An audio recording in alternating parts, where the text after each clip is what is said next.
Então, no encontro de hoje, eu propus que nós seguíssemos falando, refletindo e dialogando sobre incorporação, o transe de incorporação.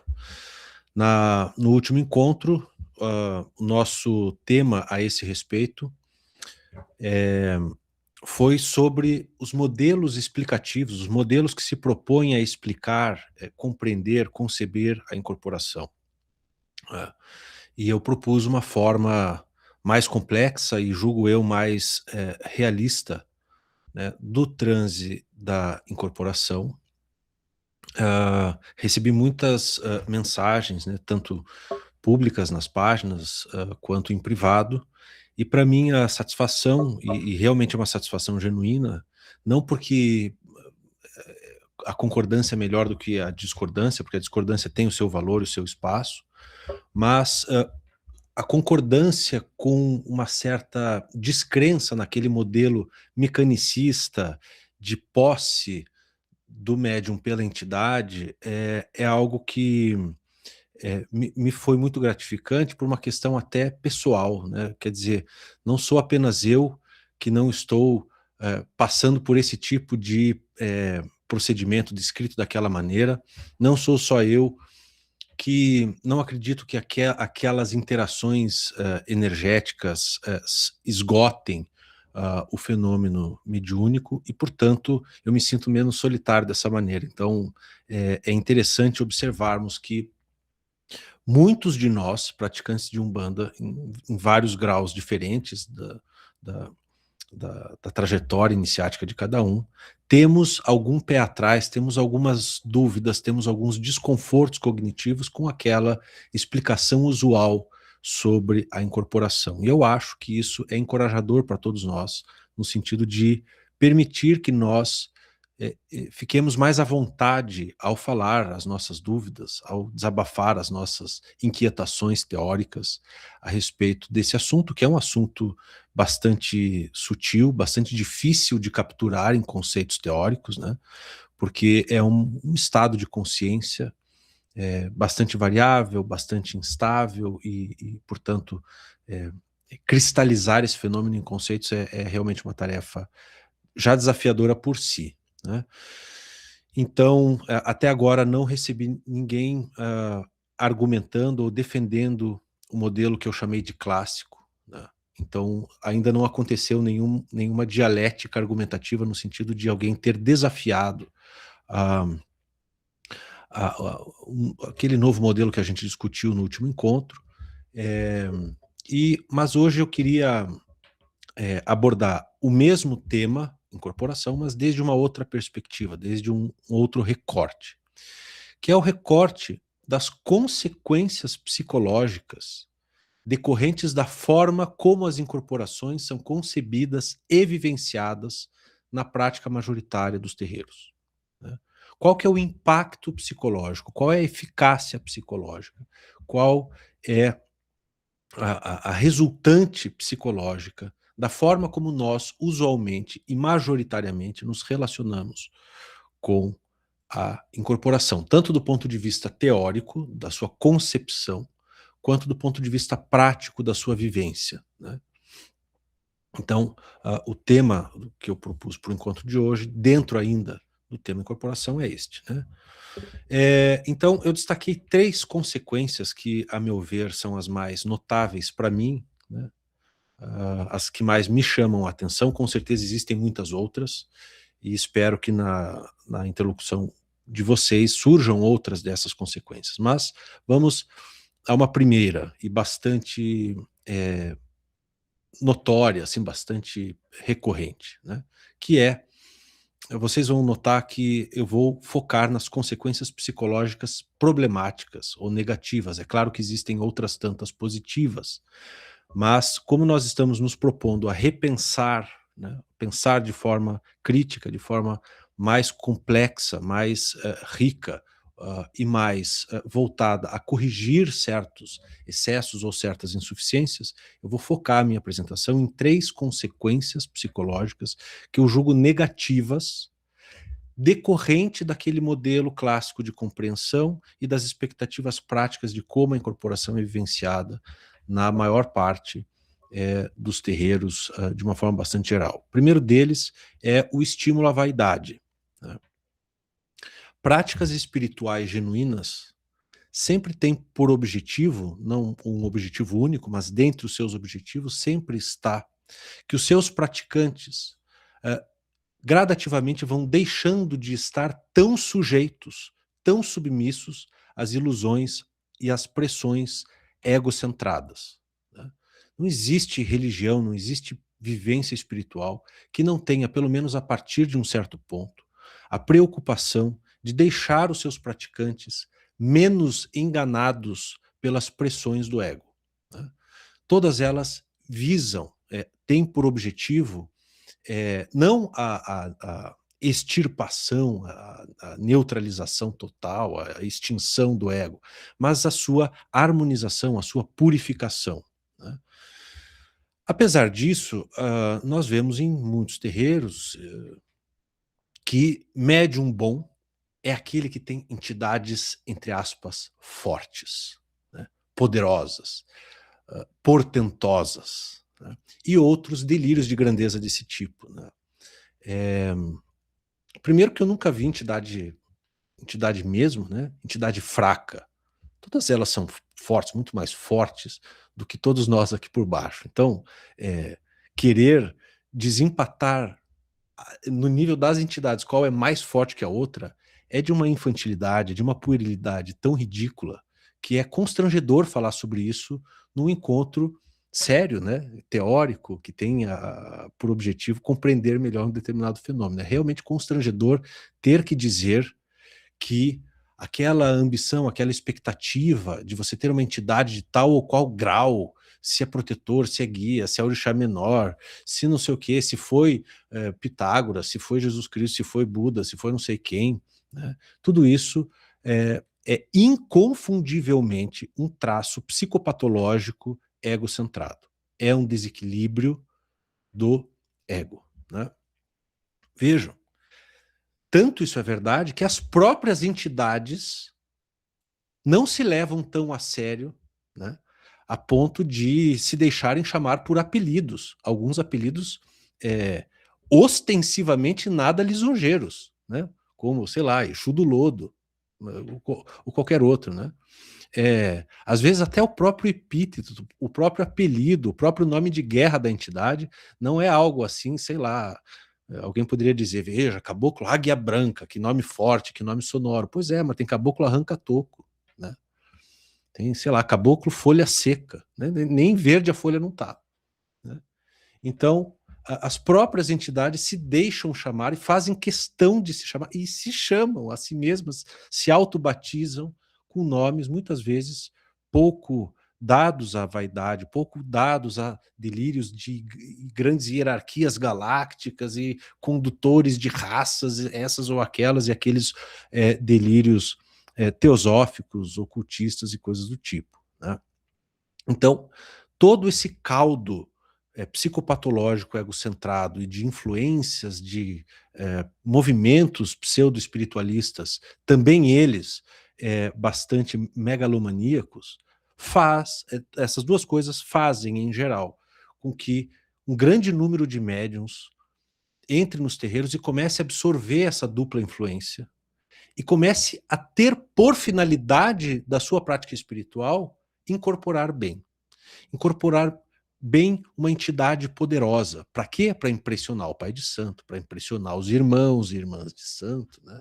Para impressionar a assistência, mas talvez, sobretudo, para impressionar até a si mesmos, né?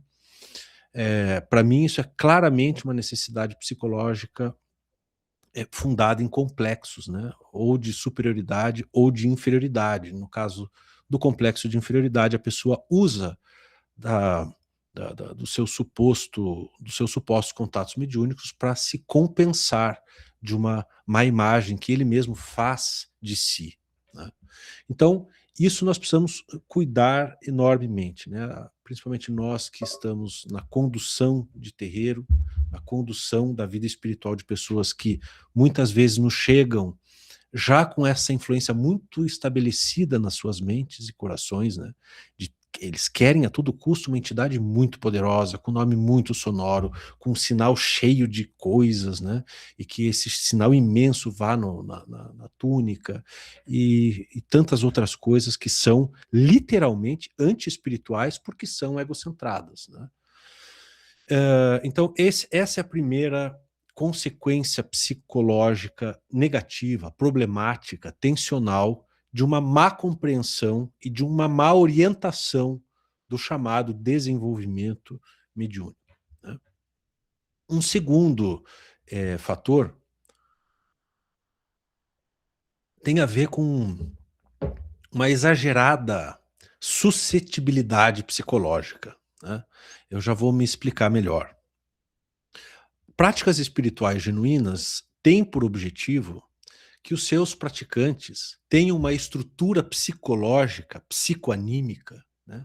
Que a sua mente, os seus pensamentos, os seus sentimentos, a sua vontade, o seu caráter, tudo isso que nós chamamos de mente, ou ori, ou alma, ou qualquer termo que você queira usar, isso precisa, segundo a visão das grandes tradições espirituais do mundo, ser crescentemente fortalecido, lúcido, coeso, resistente. Nós temos que ter uma psique fortalecida, né? Equilibrada, lúcida, coesa, resistente, como eu disse, né? As várias religiões, as várias práticas espirituais buscam isso com diversos métodos, né? Com graus variados de tratamento doutrinal, teórico a esse respeito, mas todas elas buscam essa força equilibrada e harmoniosa da psique, da mente, né? dos seus praticantes. Mas é muito comum que na prática de terreiro majoritária, aquele médium que qualquer brisa derruba no chão e a pessoa cai tremendo, né? Ou a pessoa que entra em qualquer ambiente e começa a ter sensações geralmente negativas, né? Fica enjoado, e tem isso, e tem aquilo outro, né? Essa pessoa que é muito impressionável, que é muito suscetível, que tem, por vezes, uma imaginação hiperexcitada, porque às vezes é só isso mesmo, só imaginação. Essa pessoa é considerada a boa médium, né? Bom médium é aquele que qualquer brisa derruba no chão. Canta qualquer ponto, a pessoa já começa a fechar o olho e pôr a mão na testa, né? E, curiosamente, essas pessoas mesmas acham que isso é uma vantagem, como se elas fossem muito sensitivas, né? Como se elas fossem muito perceptivas. Só que é, essa mentalidade confunde percepção sutil com estar sujeito, né, estar impressionável, estar de alguma forma abaixo daquilo que a pessoa está percebendo, é deixar-se impactar por aquilo que a pessoa está percebendo, né? Quando é o caso de ela estar percebendo algo de exterior e real no mundo sutil, porque, insisto, muitas vezes é apenas um processo da sua imaginação. Isso não deve ser descartado, né, se nós queremos uma prática espiritual lúcida, honesta, né, criteriosa. É o famoso médium elevador, né? Então o terreiro vai lá, canta para Oxóssi, ele incorpora o caboclo de Oxóssi. Canta para Ogum, incorpora Ogum. Canta para Xangô. Se cantar para Satanás, está incorporando Satanás também, né? Qualquer coisa que se cante, qualquer coisa, bater o tambor 2, 3 vezes, pronto, a pessoa está no chão incorporada, né? Isso é uma hipersuscetibilidade. Isso não é uma vantagem. Isso é um desequilíbrio. Porque é muito frenético, é muito desarmonioso. É evidente que não é algo equilibrado, até porque você vê pelos esgares, pelas caretas, pela sensação de mal-estar que essa pessoa passa. E acaba a gira, a pessoa está exausta, né? Ela mesma diz: nossa, hoje foi uma gira pesada, né? E não é que foi pesada, é que ela ficou fazendo um monte de coisa que ela não precisava ficar fazendo, né? Então, essa é uma segunda possibilidade de um mau tratamento teórico e prático da incorporação ter de impactos psicológicos nas pessoas. Elas começam a achar que elas têm que sentir qualquer coisa e que sentir qualquer coisa ela tem que incorporar, né? E se ela começa a segurar a incorporação, o que acontece? Ela começa a passar mal, né? Eu já vi muito isso. Eu preciso incorporar para descarregar. Você já deve ter ouvido falar isso também, né? Eu preciso dar uma descarregada. né? Como se a entidade fosse um mal que precisasse ser exorcizado, né? É como se fosse uma sangria. Deixa eu pôr esse caboclo pena branca para fora que eu não aguento mais esse cara, né? O caboclo pena branca, minha gente, não precisa ser exorcizado, não precisa ser descarregado. Você não precisa incorporar para estar bem. Isso é um outro tabu, isso é um outro mito que existe em decorrência de um mau tratamento teórico doutrinal sobre mediunidade e incorporação e sobre cacoetes, vícios na orientação espiritual dentro do terreiro, né? Então, a gente tem que buscar um pouco mais de controle, um pouco mais de harmonia, um pouco mais de fortalecimento psíquico no nosso tratamento mediúnico, né? Esse é o segundo fator que eu queria chamar a atenção. E o terceiro, hoje eu vou falar menos que 40 minutos. Um terceiro aspecto é um estímulo a uma certa fragmentação da própria personalidade da pessoa, né? De novo, práticas espirituais genuínas, conscientes dos seus propósitos, geralmente têm por objetivo a integração unitiva da personalidade da pessoa, né? Uma coerência harmoniosa entre as várias funções psíquicas, o pensamento, o sentimento, a vontade, etc. E não uma fragmentação em 1000 pedaços, né? Então, em geral, práticas espirituais ajudam os seus praticantes a ter uma personalidade cada vez mais coerente, cada vez mais consistente, né? Una. E o que acontece muitas vezes em muitos terreiros, né? Médium bom, isso tem um pouco de relação com os dois fatores anteriores, né? Médium bom é aquele que incorpora tudo quanto é entidade. Às vezes, na ordem de dezenas, né? São dezenas de entidades. E não vai nenhum exagero no que eu estou falando, tá? Eu já conheci pessoas que dizem, tem 40 entidades, tem 35 entidades. Tem, né? Eu, claro, nunca acreditei nisso, e em todos os casos em que eu vi isso, a pessoa não tinha uma constituição psicológica muito, muito saudável, né? E vejam, né? Isso não é salutar. Isso tem uma certa nota, isso tem uma certa conotação esquizofrênica, né? No sentido literal do grego, né? Esquizofrenos, né? Cisão na alma. Frenos é alma e esquizo é corte, né? Esquizofrênico é aquele que tem a alma aos pedaços, né? A alma é incoerente, né? O pensamento não combina com outro pensamento, e ambos não combinam com o sentimento, e está tudo em desarmonia, em desacordo, né? Nas suas funções internas. E quando a pessoa começa a ter supostamente, porque é sempre supostamente, isso nunca é verdade, né? A pessoa tem 50 entidades? Não. Ela está tentando construir animicamente 50 personas nas quais ela vai se apoiar e com as quais ela quer se identificar. E isso vai gerar incoerência interna, hora ou outra. Então, a pessoa tem caboclo de tudo quanto é linha. Às vezes tem 2 caboclos de Oxóssi, né? Às vezes é mais de um por linha, né? Porque tem um Ogum da praia, tem um Ogum da estrada, tem um Ogum da demanda, tem um Ogum do céu, Ogum da nuvem, Ogum da lua, né? 2 ou 3 pretos velhos, né? Sempre bom, porque um vai ser o bonzinho, né? E outro vai ser o feiticeiro, né? O da demanda, o dos feitiços brabo, né? Aí tem que ter 2 preto velho, porque um não basta. Um é pouco para essa pessoa, né? 4 ou 5 Exus e Pombagiras, que ninguém é de ferro, né?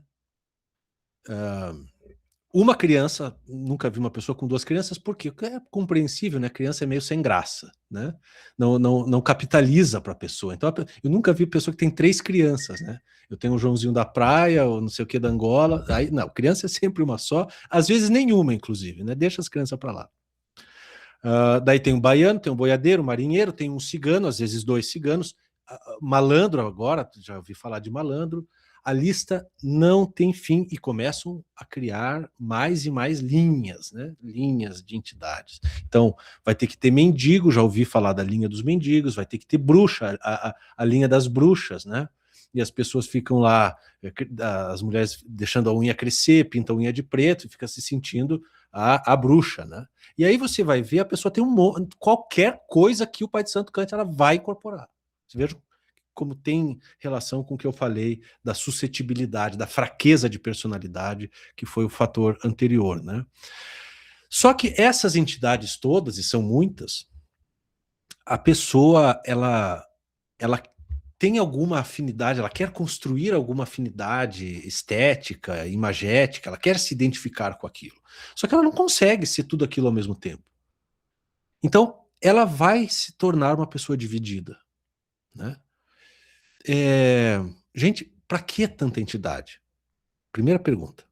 Para que tanta entidade? Qual a finalidade disso? Me convençam de que isso é necessário. Essa é a primeira pergunta. Segunda pergunta. Por acaso isso é verossímil? É provável? É provavelmente verdadeiro que uma pessoa, uma pobre porcaria como eu, tenha 40 entidades iluminadas em cima do seu uri? Quem é que acredita nisso? Quanto de ingenuidade a gente vai continuar precisando ter para ser um bandista? Quanto de ingenuidade a gente vai ter que pagar nesse teatro em que todo mundo tem que, para ter respeito por tudo, tá, tem 40 entidades, e eu vi isso e ainda sorri, puxa, que bom para você, né? Você tem 40 entidades. Né? Vocês acreditam realmente nisso? Tem um monte de entidade iluminada, uma pessoa ali que nem desempenha uma função tão importante para o planeta, né, em escala mundial. O que essas entidades todas estão fazendo ali, incorporando aquela pessoa? As pessoas não param para pensar que isso não é verossímil? Né? Pelo menos existem alguns critérios na prática da Umbanda que dão uma segurada nisso. Né? Uma delas é o princípio organizador, né, o critério que, por exemplo, a Umbanda esotérica e algumas outras usam, de cada um ter uma criança, um caboclo, um preto velho e um Exu. Pelo menos tem um critério por trás disso. Né? Já não é brinquedo você bancar 4 entidades, tá? Mas são 4, e tem um critério organizador nisso, tem um princípio, tem um critério consistente que organiza a tua vida mediúnica, né? E, mais ainda, existe a noção de entidade de frente. Né? O pai da minha coroa, não sei o quê, tem várias expressões para dizer mais ou menos a mesma coisa, que é aquela entidade principal da tua faixa mediúnica. Né? E que em alguns momentos da minha caminhada espiritual, eu já pensei, confesso a vocês, que talvez seja a única, né? Que se apresenta de formas variadas. E essa possibilidade teórica já me ocorreu. Eu nem acho que ela é o caso, mas eu confesso que ela já me ocorreu. Justamente por esse incômodo que eu sempre tive com essa ideia de coleções de entidades, né? É como se abrisse o guarda-roupa, balança os cabides para cá, balança para lá em busca da entidade que você quer incorporar no dia, né? Eu não consigo levar a sério uma coisa dessa. Eu não consigo. Né?